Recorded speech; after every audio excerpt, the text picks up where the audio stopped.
mungkin laporannya gimana sih ke Doktif? Mungkin kan katanya udah jadi tersangka juga ya, namun Doktifnya masih bisa bebas berkeliaran, mungkin seperti itu. Siap. Nah, jadi kalau untuk di laporan saya, kebetulan kan memang ini prosesnya sudah sangat panjang ya, dari mulai bulan Oktober sampai saat ini.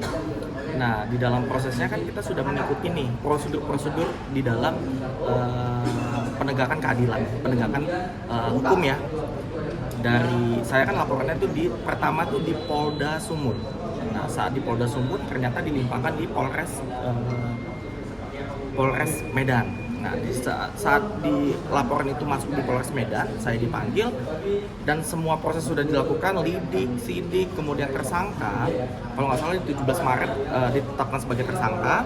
Kemudian ada panggilan pertama di tanggal 26 Maret kalau nggak salah untuk BAP tersangka. Namun kemudian kan dokter detektif itu tidak datang, tidak hadir, tidak menghadirin. Nah, ternyata saya mendapatkan surat dari Mabes sendiri akan dilakukan gelar perkara khusus. Nah, di dalam gelar perkara khusus kalau nggak salah tanggal berapa itu saya datang ke sini, kita melakukan gelar perkara khusus, ada pimpinan sidang gitu, ada pimpinan gelar dan banyak banget ya yang orang yang berwenang lah, divisi ini apa segala macam. Ada juga ahli hukum di dalamnya. Nah, saat kita dilakukan bukan wawancara ya, kayak sidang ya, kayak peradilan juga sih di dalam ya. Ada pertanyaan-pertanyaan untuk menanyakan sebenarnya duduk perkara seperti apa, kenapa kok bisa menjadi tersangka. Nah, saat itu dilihat ternyata memang unsur pidananya ada, karena kan saya dituduh jelas dengan wajah saya, foto wajah saya mengatakan bahwa saya bukan dokter. Nah, saya membuktikan bahwa saya adalah seorang dokter. Nah, saya membuktikan dengan ijazah saya, suratan dari registrasi saya dari Kemenkes, kemudian dari SIP saya, surat izin praktek. Nah, untuk kemudian dibahas kembali dalam temuan pertama di rapat pertama, kemudian di rapat kedua saya tidak ikut karena memang di situ adalah ahli-ahlinya gitu. Nah, untuk kemudian setelah beberapa hari kemudian saya mendapatkan informasi dari penyidik Polrestabes Medan katakan bahwasanya ini proses tetap dilanjutkan gitu.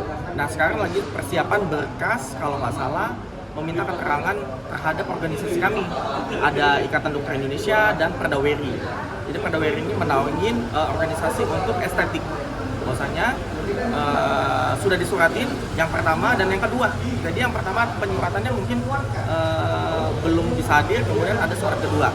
Nah, untuk selanjutnya nanti ada panggilan kedua terhadap dokter detektif.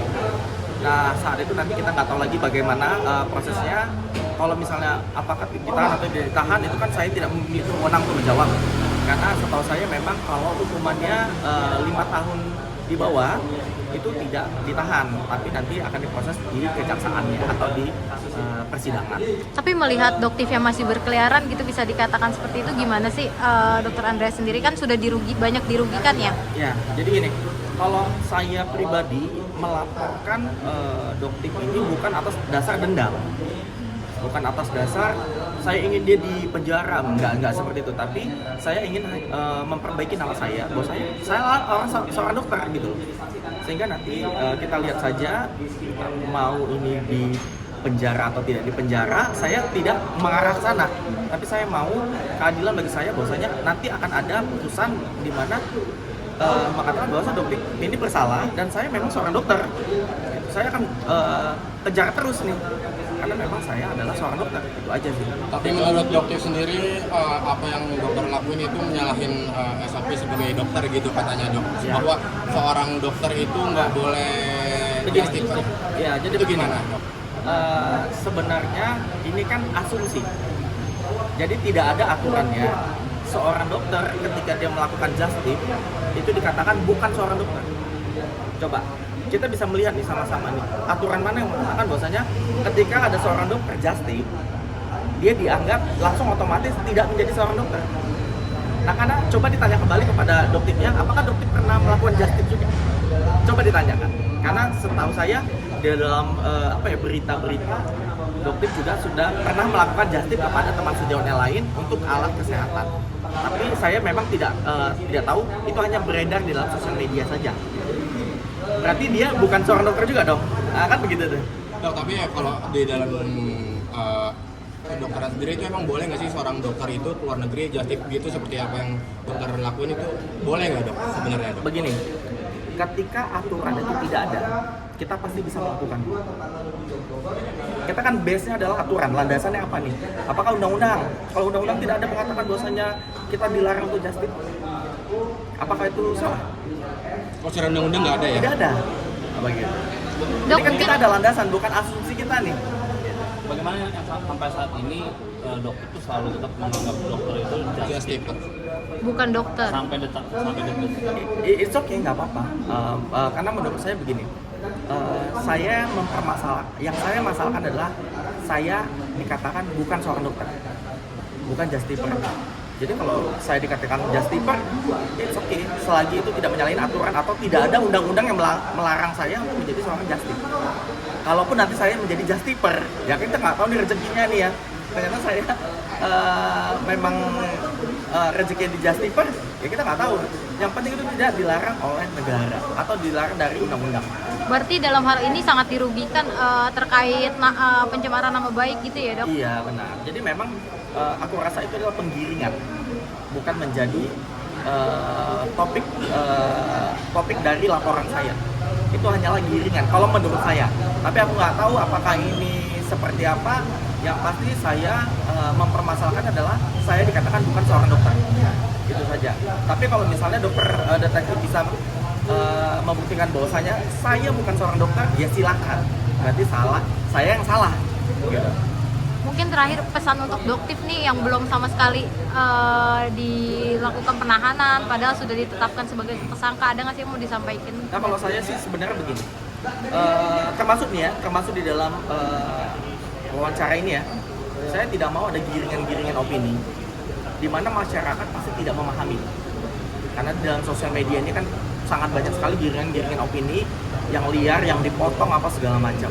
Nah terkait aku dan doktif, secara personal saya sudah menyalam, sudah baik-baik saja. Saya juga sudah meminta dan memohon kepada doktif untuk jangan menggiring atau jangan memberikan statement apapun, karena masyarakat tidak akan tahu gitu. Karena sebenarnya doktif pun sebenarnya sudah tahu bahwasanya masalahnya adalah saya bukan seorang dokter, bukan just tippernya. Begitu. Jadi kita juga udah melakukan gelar perkara khusus, ada proses wawancara, sidik, semua segala macam, BAP, BAW, itu memang permasalahan adalah yang tadi itu, legalitas saya sebagai dokter dikatakan bukan seorang dokter, bukan just tipper. Ini dokter sendiri kan udah statusnya udah tersangka ya dok ya? Itu bakal pakai baju oranye atau enggak sih? Nah kalau itu saya tidak terlalu memahami. Yang saya tahu dari pengacara saya, setelah proses ini akan ada pemanggilan BAP kedua, kemudian akan dilanjutkan langsung ke pengadilan. Begitu. Nanti untuk ditahan atau tidak ditahan saya tidak tahu. Udah kemarin kan habis salaman juga nih sama dokter. Ya. Setelah itu ada komunikasi juga lagi nggak sih sama dokter? Tidak. Jadi salaman ya karena saya juga baru ketemu ya saat itu juga. Oh ternyata fisiknya seperti ini, dokter detektif. Saya langsung melihat. Jadi saya selaku sesama rekan profesi, di mana kami juga ada kode etik. Sesama profesi adalah sejawat itu adalah saudara kandung. Saya kejar, saya salah. Berarti yang di Bareskrim itu pertemuan pertama. Pertemuan pertama saya. Dan sama. setelah itu nggak ada komunikasi lagi sampai Tidak saat ada, ini. tidak ada. Dan saya juga tidak pernah mau mengomentarin PT-nya dokter, karena dokter juga tidak lagi melakukan menyerang saya itu tidak lagi sampai saat ini. Dan saya berharap ini biarlah proses hukum yang berjalan, karena memang masyarakat tidak mengetahui ini sebenarnya gitu. Karena kalau kita bikin statement ini nanti digiring lagi, statement ini akan digiring lagi. Padahal sebenarnya kita sudah sampai ke gelar perkara khusus saja sudah sangat luar biasa. Mungkin ada